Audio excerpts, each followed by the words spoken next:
My dad took the bonus I worked hard for and handed it over to my brother. He needs it more than you do, he told me flatly. I didn't argue. I just smiled, went home, and quietly moved the rest of my savings out of reach. A week later, he came crawling back, asking for help. Honestly, I should have seen it coming. I really should have. It's not like this was the first time my father had shown me where I stood in his eyes. Favoring Tyler, my younger brother, was practically a family tradition. Didn't matter what I did. If I brought home an A, Tyler's B+ somehow meant more because he was full of potential. I'd bust my tail all summer mowing lawns to afford a used bike, and my dad would still go out and buy Tyler a brand new one, said he needed the motivation. That's just how it always went. So when I got my first real bonus at work, an actual chunk of change, I should have kept my mouth shut. But for some dumb reason, I wanted to share the moment. That night at dinner, I brought it up, thinking maybe, just maybe, they'd be proud of me for once. My mom smiled and said, "That's great, honey." And for a brief second, I actually believed it. Believed maybe something had changed. Maybe now that I was grown, I'd finally earned their respect. Then my dad leaned back in his chair, looked right at me, and said, "You should give it to Tyler." I chuckled. Thought he was joking. But he didn't crack a smile. His face was stone serious. "He's had a rough time since he lost that job," he added. I set my fork down. "That was 6 months ago," I reminded him. "He's trying," my mom jumped in, like that made it okay. I looked across the table at Tyler. He wasn't struggling. Hell, he didn't even bother pretending to be embarrassed. He just sat there, spinning his fork around, waiting for me to cave. "That money's mine," I said slowly. "I worked for it." My dad scoffed. "You don't need it. You've got no wife, no kids, no mortgage. You live alone in that apartment, doing what? Saving for video games?" He shook his head like I was some kind of joke. "Tyler needs it more than you." I just looked at him. My chest was tight, but it wasn't sadness hitting me. It was anger. A slow-burning rage that had been smoldering inside me for years, finally starting to crack the surface. Tyler needs it more than me. I could have fought back. Could have raised my voice. Could have asked why it was always me expected to give something up. But I didn't. I smiled instead. "Okay," I said. My dad nodded, like he'd just passed down some great wisdom. "Good. I knew you'd do the right thing." I didn't say another word. I finished eating, helped clean the dishes, and went home. That night, I sat at my desk, logged into my bank account, and transferred every last penny of my savings into a private account, one they'd never know about. Then I updated my direct deposit to go there too. That was the last dollar they'd ever see from me. And at the time, I had no idea just how fast they'd regret what they'd done. A week rolled by, and nobody brought up the money again. Not my parents. Not Tyler. I figured he'd already blown through it on whatever nonsense he thought mattered. I should have been angry. Maybe a part of me was. But mostly? I felt free. For the first time in a long while, I wasn't bracing for another guilt-ridden call from my mom. I wasn't the family's backup plan anymore. I wasn't shifting my budget to make room for another loan I'd never get back. It was just me, the money I'd earned, and this strange new feeling of control over my own life. Then my phone rang. It was Dad. I let it go to voicemail the first time. Then again. And again. By the fourth call, I figured something had to be up. When I finally picked up, his voice didn't sound like his usual self. There was no condescension, no barking orders, just a tight, uneasy tone. Almost like he didn't know what to say. "We need to talk," he said. I leaned back in my chair. "About what?"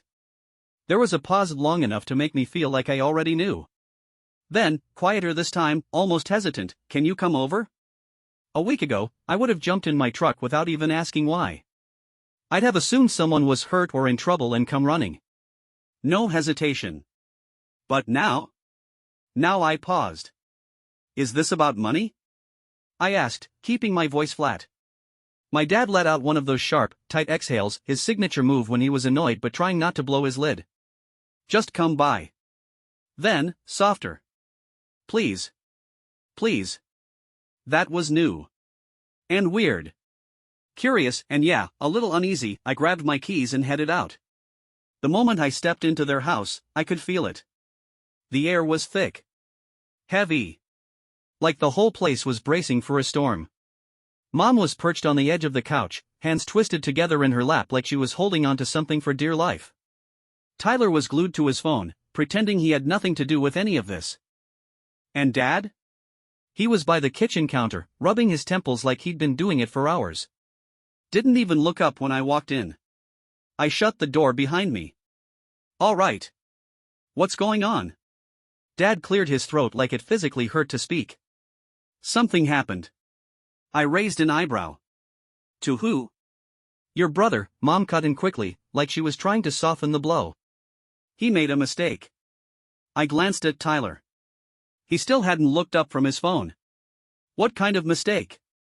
Tyler sighed loud enough for dramatic effect, like this whole conversation was beneath him. It's not even that serious. Dad shot him a look sharp enough to slice steel. Not serious? You lost everything. That stopped me cold. Lost what? Dad let out a slow breath, like each word weighed 1,000 pounds. The money. Your bonus. It's gone. I didn't even react. Not because I didn't care, but because deep down, I had a feeling this was coming. Tyler muttered, it was an investment. It was supposed to double in a month. I had this friend who. I held up my hand. Hold on. You invested my money? Finally, Tyler looked at me, and the nerve of the guy, he looked annoyed, like I was the one being difficult. It's not like I wasted it. It was supposed to be a sure thing.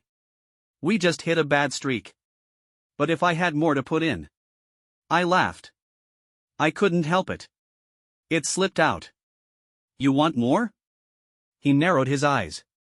Well, yeah. If I could just. No. The room went dead quiet. What do you mean, no? Mom asked, her voice trembling. That's when it all clicked. Why they called me over. Why they were all gathered like this. You want me to fix this, I said, eyes moving from one face to the next. Dad folded his arms. You're the only one who can. There it was. That old expectation. Like I was their safety net. Their insurance policy.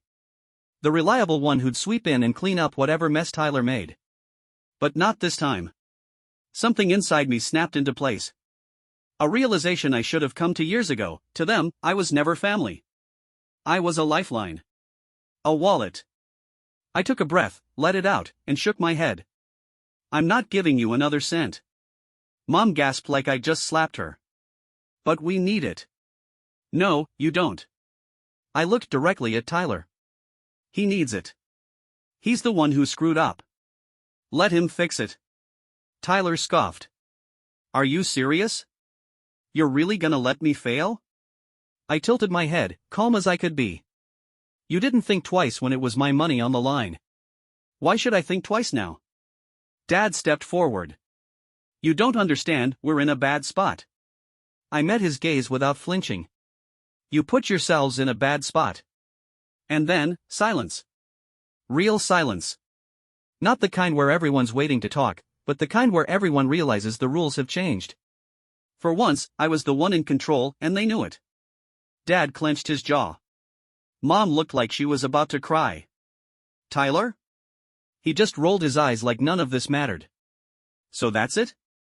Dad asked, his voice tight. You're just walking away? I shrugged. I didn't walk away. You pushed me. Mom reached for me, her voice soft. Sweetheart, please, we're family. I pulled back. No, we're not. We're a bank. Or, well. I was. Dad's face went dark. You're being selfish. That almost made me laugh. Selfish, I repeated, then looked him dead in the eye. No. I'm just done. And I turned and walked out. No one followed me. For the first time, they knew they couldn't. I figured they'd call later, try to guilt-trip me or shame me into caving. But the days passed, and nothing. It was almost disappointing. Almost. I went back to my normal routine, but I kept one eye open. Because if there's one thing I knew about my parents, it's that they don't know how to lose quietly. And sure enough, 3 days later, while I was at work, my phone buzzed. Tyler. I ignored it. Buzzed again.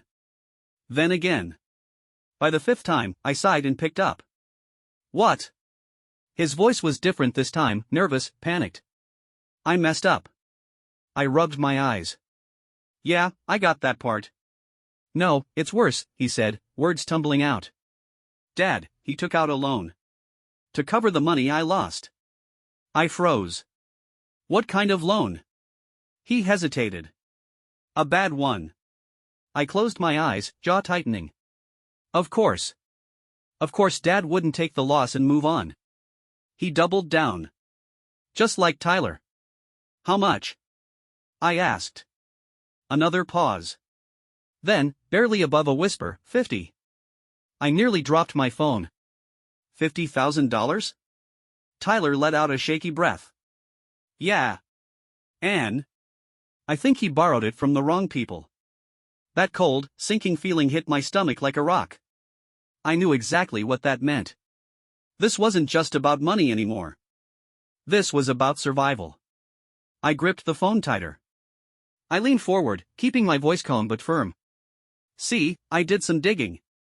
Took a look at your operation. And I'm guessing you don't want any attention. The kind that comes with police reports. IRS audits. City inspectors crawling all over this place. Vincent's eyes narrowed. You threatening me? No, I said, giving him a small, cool smile. I'm offering you a way out. A clean exit from this mess without all the noise. You walk away from my father's debt. Tear up that contract. In return, I walk away too. No calls. No visits. No authorities. He chuckled. You think you can scare me with that Boy Scout routine? I shrugged. You think I'd come here alone, to this part of town, without something solid in my pocket? Come on. You're smart enough to know I didn't just bring words. I slid my phone across the table. Go ahead. Press play. He stared at me for a long second, then tapped the screen. Audio played. Clear as day, it was a recording of him laying out his terms for another desperate borrower. Blackmail. Threats. Interest rates so criminal even a loan shark would flinch. Vincent's expression darkened. Where the hell did you get this? I smiled. Let's just say your client base isn't as loyal as you think. I've got more, too. Copies. Names. Locations. All sitting in a folder with a timestamp and a scheduled email to a dozen people if I don't stop it. He sat back, fingers drumming slowly on the desk now. The smirk was gone. So what, you came here to blackmail me? No. I came to end this. I'm not trying to burn down your little empire. I just want you to erase my father's name from your books and forget this debt ever existed. Silence stretched between us. Then finally, he let out a low sigh, almost amused. You've got some balls, I'll give you that. I picked up my phone and tucked it into my jacket. So do we have a deal? Vincent leaned forward, eyes locked on mine. You get one. Just one. After this, I don't care if it's your father, your brother, or your dog. Anyone else comes to me, it won't end with talking. I nodded once. Fair enough. He reached for the contract, pulled a lighter from his desk, and lit the paper without flinching. Watched it burn down to nothing in an old ashtray. Debt's gone. I stood. Pleasure doing business. He didn't respond. Just stared at the ashes like they meant nothing. I turned and walked out, the cool evening air hitting me like a wave of relief. My heart was still racing, but the worst part was over. By the time I pulled back into my parents' driveway, the weight of the day had settled deep in my chest.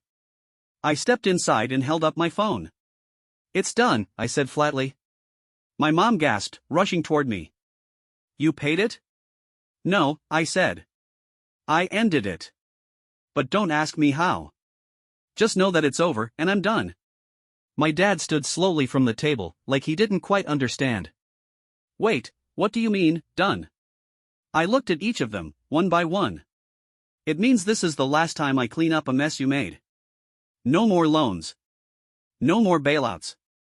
You're on your own now. Tyler scoffed, like he couldn't believe what he was hearing. You think you're some kind of hero now? I laughed. No. I think I'm finally free. And this time, when I walked out, I didn't look back.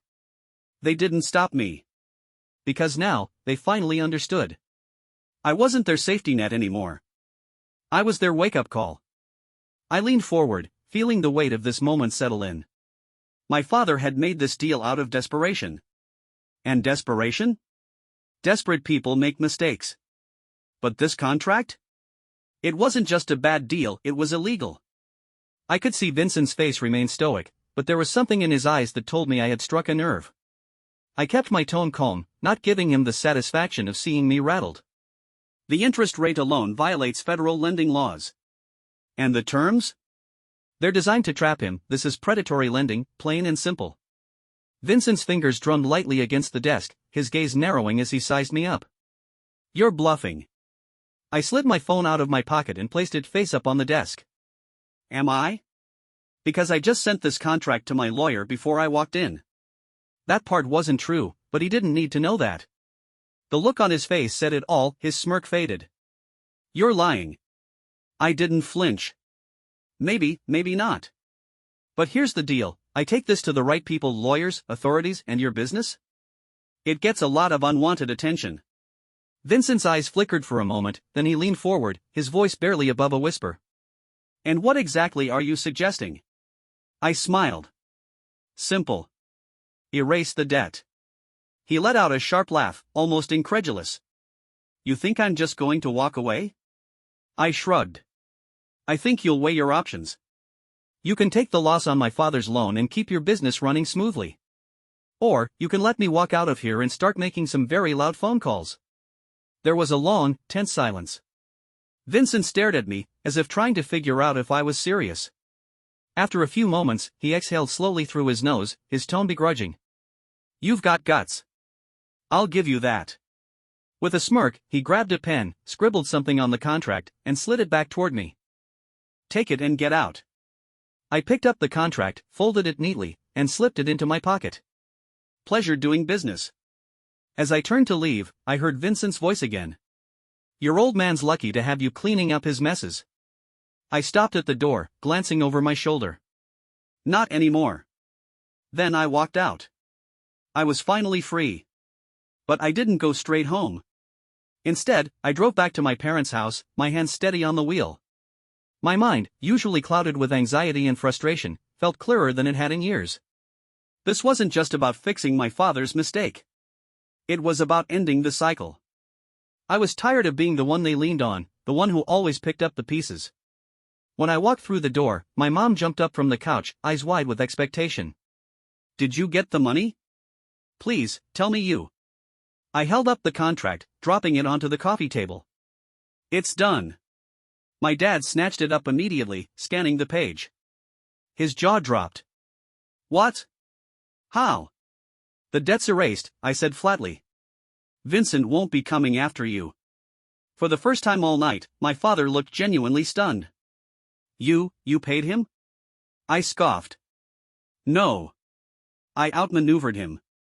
Tyler blinked, confused. So, we're good? I turned to him, shaking my head. No. We are not good. Tyler's face fell, and my gaze shifted back to my father. You stole from me. You threw my hard-earned money into a scam, and when it backfired, you put this entire family in danger. He rubbed his forehead, his voice faltering. No. I cut him off, my voice sharp. No excuses. No justifications. Just own it.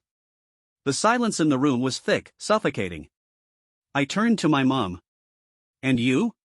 You sat by and let it happen. You've done that my entire life.